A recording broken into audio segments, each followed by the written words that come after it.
Hello students, welcome to perfect mathematics classes. मैं आपका math guru engineer Rakesh Kumar, ex faculty of Resonance Kota.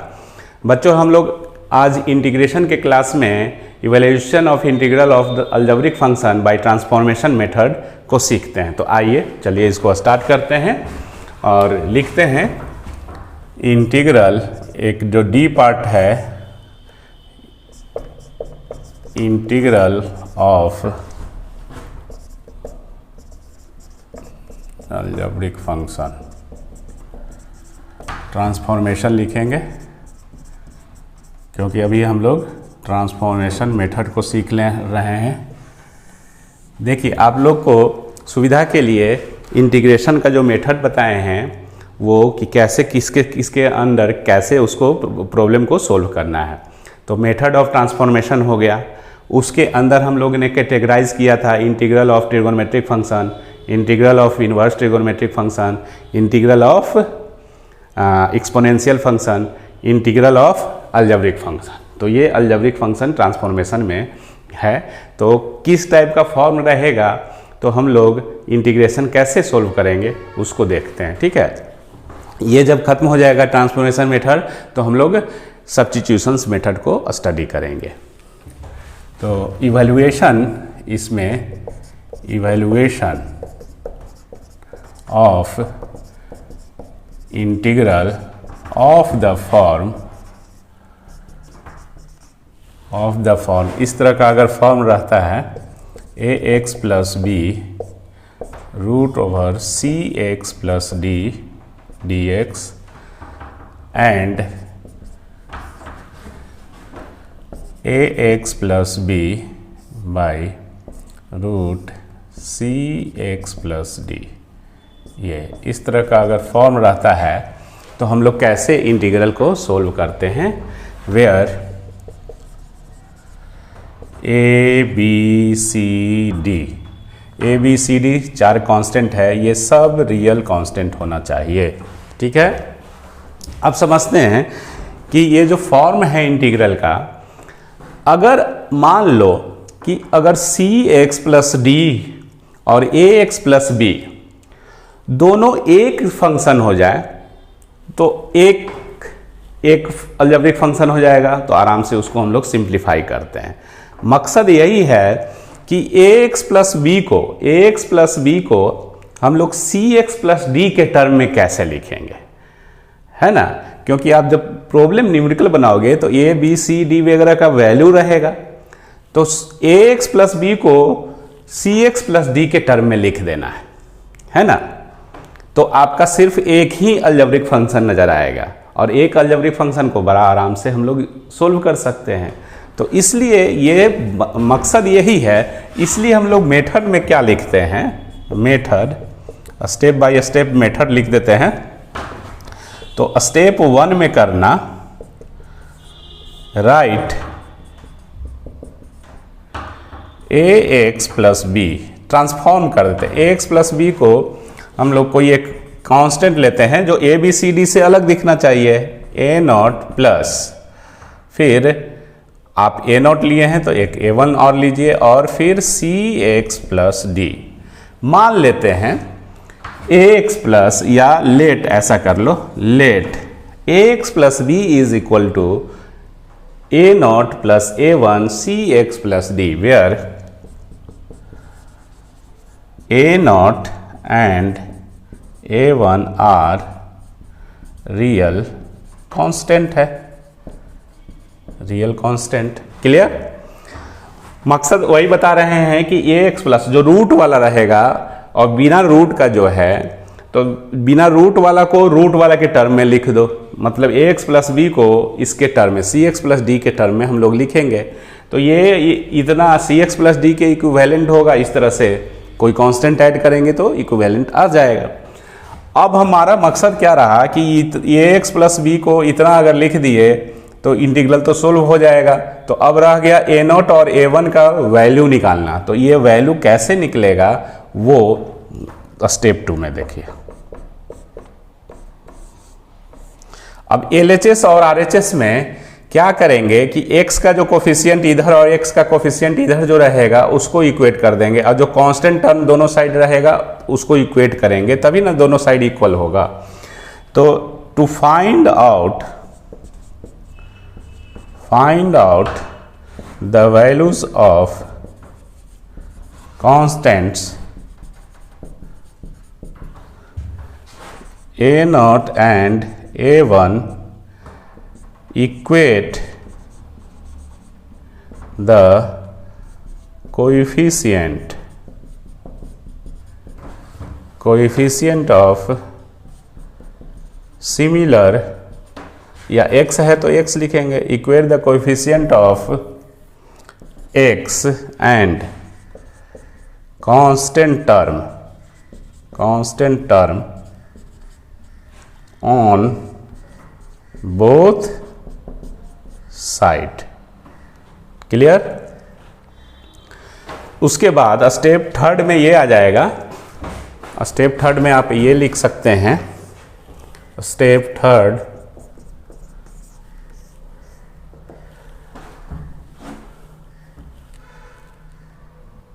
Evaluate the integral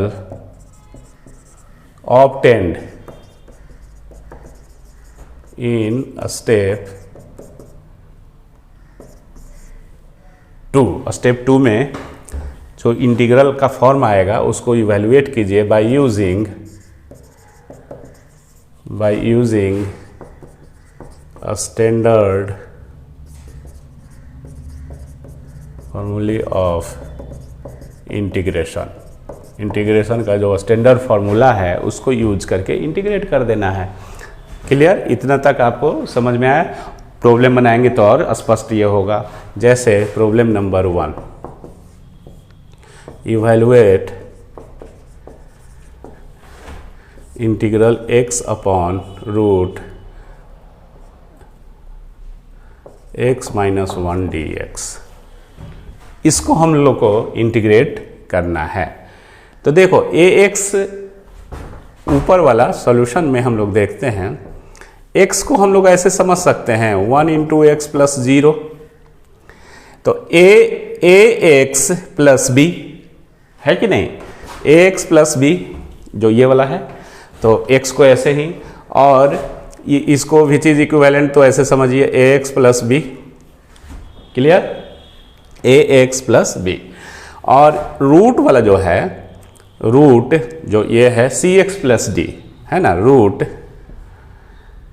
x minus 1 को आप ऐसे लिख सकते हो 1 into x plus minus 1। Clear? तो ये विच इज इक्विवेलेंट टू क्या हो गया, cx plus d, cx plus d का वैल्यू -1। तो ये वाला प्रॉब्लम इस पैटर्न पे है कि नहीं है? बिल्कुल है। ठीक है, तो हम लोग क्या करते हैं, ये तो समझाने के लिए ऐसे आपको हम बताएं। तो जो सॉल्यूशन जो होगा मेन, ये समझने के लिए, ये एग्जाम में ऐसे नहीं लिखना है, ये तो समझने के लिए आपको बता रहे हैं कि ये प्रॉब्लम इस पैटर्न का है। तो इसको सोल्व करने के लिए लेट एज्यूम करते हैं बिना रूट वाला x को क्या मानते हैं, a0 प्लस a1, और ब्रैकेट में स्क्वायर रूट के अंदर जो एक्सप्रेशन है उसको एज्यूम कर लेते हैं। क्लियर? ऐसे ही ना याद रखेंगे, जो बिना रूट वाला है ax plus b is equal to a0 plus a1, और ब्रैकेट में जो रूट के अंदर जो है एक्सप्रेशन cx प्लस d उसको ले लेते हैं। ठीक है, तो ये अब हमको मेन मकसद हो गया a0 और a1 का वैल्यू निकालना। इसको पहला इक्वेशन मान लीजिए। ठीक है, तो अब इसको निकालने के लिए क्या करेंगे कि x को इकट्ठा करेंगे और कांस्टेंट को एक जगह रखेंगे। ठीक है, तो a1x प्लस a0 और माइनस a1, ये है। क्लियर है ना? तो equating the coefficients of x and constant term on both sides। ठीक है, तो इधर x का कोफिशिएंट क्या है, 1 है, इधर x का कोफिशिएंट a1 है, तो a1 इज इक्वल टू 1 हो गया, क्योंकि ये और ये बराबर तभी होगा जब सबका कोफिशिएंट सिमिलर, जो x है उसका कोफिशिएंट और कांस्टेंट टर्म का कोफिशिएंट इक्वल हो। एंड इधर जो कांस्टेंट टर्म क्या है, a0 minus a1, a0 minus a1 is equal to, इधर कांस्टेंट टर्म क्या है, x को आप लिख सकते हैं x प्लस 0, तो 0 कांस्टेंट है तो 0, क्योंकि कोई फर्क नहीं ना पड़ना चाहिए, इधर x है तो x को तो हम लिख सकते हैं ना x प्लस 0, तो इधर कोई कांस्टेंट टर्म है नहीं, तो इसलिए a0 माइनस a1 बराबर 0। This implies that a1 is equal to a0 which is equivalent to a1 1 हो जाएगा। मतलब अगर हम, मेरा वैल्यू a1 का निकल गया है तो a0 क्या हो जाएगा, a0 is equal to a1 बराबर 1। क्लियर, ठीक है, तो इतना लिखिए, उधर हम इसको आगे बढ़ाते हैं। ठीक है, अब बच्चों ये जो कांस्टेंट का भी वैल्यू निकल गया, तो अब इसको इवैल्यूएट करना है, तो therefore i is equal to क्या दिए हुए है, x upon root x minus 1 dx which is equivalent to, x का वैल्यू क्या हो जाएगा, x का a0 जो एज्यूम किए हैं, ये आपको एज्यूम इस तरह से करना ही होगा, जो थ्योरी है उसको ध्यान से याद रखना है, समझना है कि क्यों कर रहे हैं, ऑलरेडी समझा दिए ये, और रूट x माइनस 1 dx ये है, विच इज इक्विवेलेंट टू, आप a0 का वैल्यू दे दो, 1 1 है दोनों का वैल्यू, तो 1 प्लस 1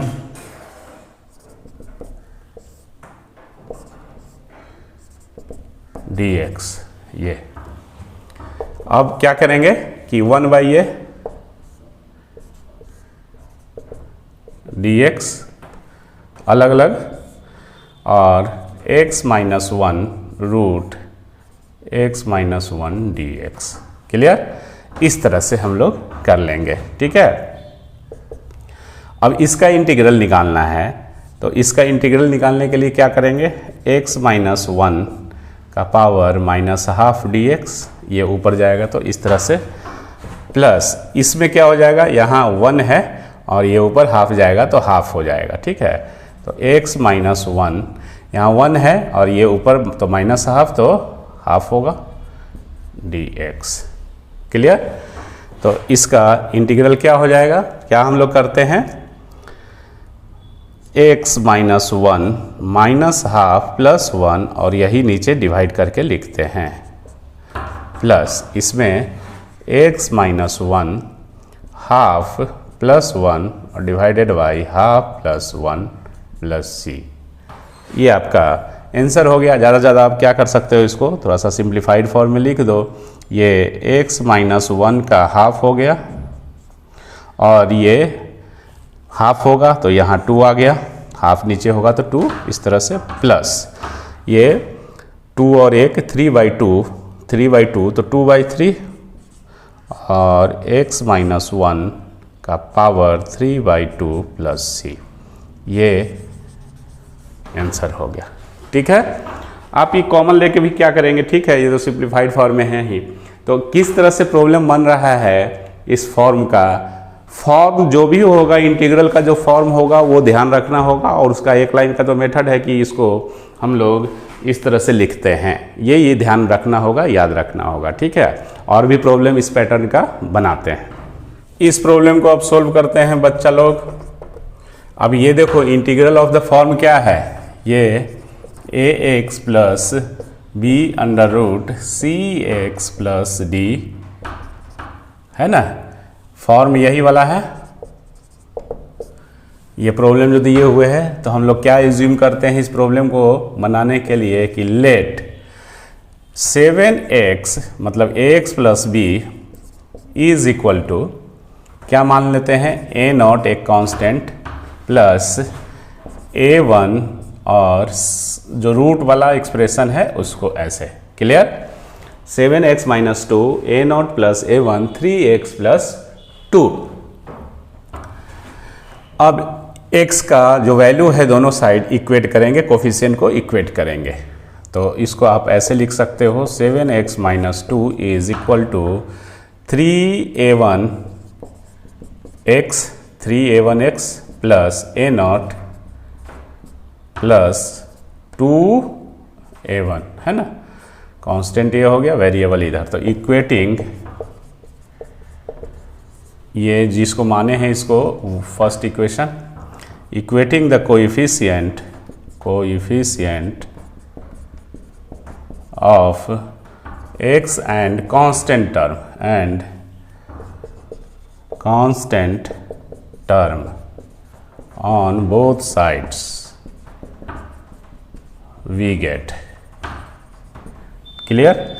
तो x का कोफिशिएंट इधर 7 है, इधर x का कोफिशिएंट 3 है, तभी ना ये और ये बराबर कब होगा, जब हम कोफिशिएंट x का इक्वेट करेंगे तभी ना। तो 3a is equal to 7, 3a is equal to 7, this implies that a1 is equal to 7/3। तो कांस्टेंट का वैल्यू हमको निकालना है। अब इधर कांस्टेंट क्या है, and a0 plus 2a1 which is equivalent to constant term, इसके इक्विवेलेंट होगा तो -2। क्लियर। तो आपको a1 का वैल्यू निकल गया है, तो इससे a0 निकालिए, plus 2 into a1 7/3 is equal to -2, और a0 इज इक्वल टू -2, और इधर 14/3 which is equal to 6 - 20/3। Clear. तो a0 का भी वैल्यू निकल गया और a1 का भी वैल्यू निकल गया, और a0 का क्या आ गया, -20/3। तो इसको हम लोग ऐसे बॉक्स में रख लेंगे। अब जो इंटीग्रल जो हो गया, मकसद क्या होता है कि इन दोनों को एक कर देना, 7x - 2 को 3x + 2 के टर्म में लिखना, 7x - 2 को, है ना, रूट के टर्म वाला जो एक्सप्रेशन है उसके टर्म में लिखना। तो अब आइए इंटीग्रल जो हो गया, इसलिए इंटीग्रल क्या बन गया आपका, इंटीग्रल जो दिए हुए ये है, देखो 7x - 2 3x + 2 dx ये दिए हुए है।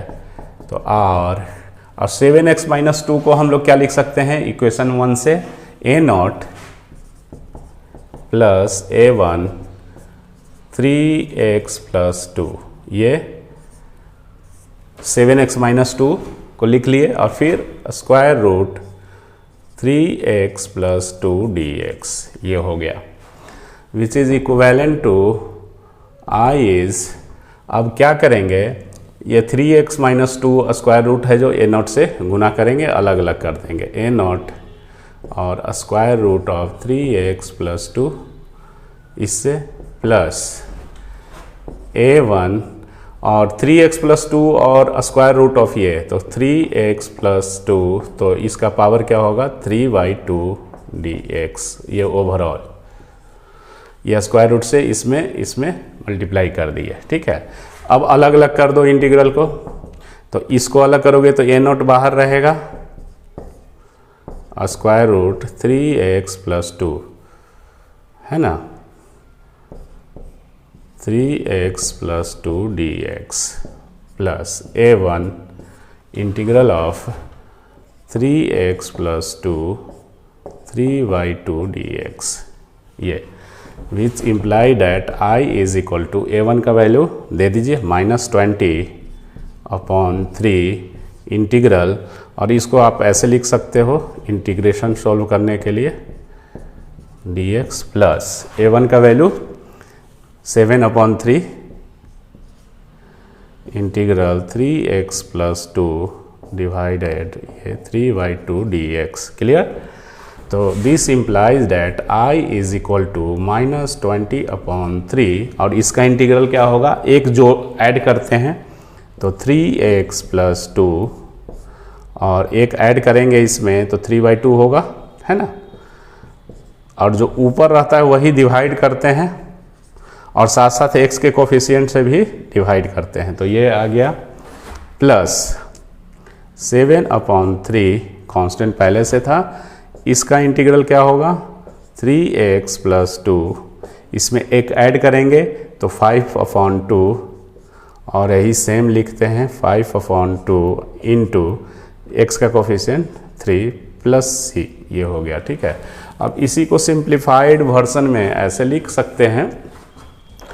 देखिए ये क्या आ गया, ये आपका 9/2 है तो 2/9 आ जाएगा। तो I = ये 3 9/2 तो 2/9 तो 20 × 2 - 40/9 27, ये सब मिलके। ठीक है, और इसका 3x + 2 का पावर 3/2 प्लस, अब इसको ये क्या आएगा 15/2 है तो 2/15, तो 2/15 तो ये 14 हो जाएगा और बाई 2/15 45 है ना। देखो इधर कर लो रफ, 7/3 इंटू 7/3 और 15/2 तो 2/15। ठीक है, तो 14/45। ठीक है, तो ये और ये हो गया, और इसका 3x + 2 5/2 + c, ये आंसर हो गया। क्लियर। तो इस पैटर्न का प्रॉब्लम आप देख रहे हैं कि कैसे सोल्व हो रहा है। आपको ये एज्यूम करना होगा, मतलब ये this is equivalent to this one. तो देखो A0 और A1 का जो वैल्यू निकलने के बाद क्या आता है कि ये आता है कि इस तरह से ये इक्विवेलेंट है, तो इसका वैल्यू अगर हम दिए तो ये -20/3 A0 और A1 का 7/3 के इक्विवेलेंट आ रहा है, ये है ना। तो इस तरह से आप देख पा रहे हैं कि कैसे प्रॉब्लम को हम लोग सोल्व कर रहे हैं। जब भी ट्रांसफॉर्मेशन मेथड से ये अगर इस पैटर्न का प्रॉब्लम रहा, लीनियर होना चाहिए दोनों, ये ध्यान रखो, ये भी लीनियर है, ये भी लीनियर है ना, जो फॉर्म ही है लीनियर वाला है। ठीक है, तो ये आपको बिल्कुल स्पष्ट समझ में आ गया है ना।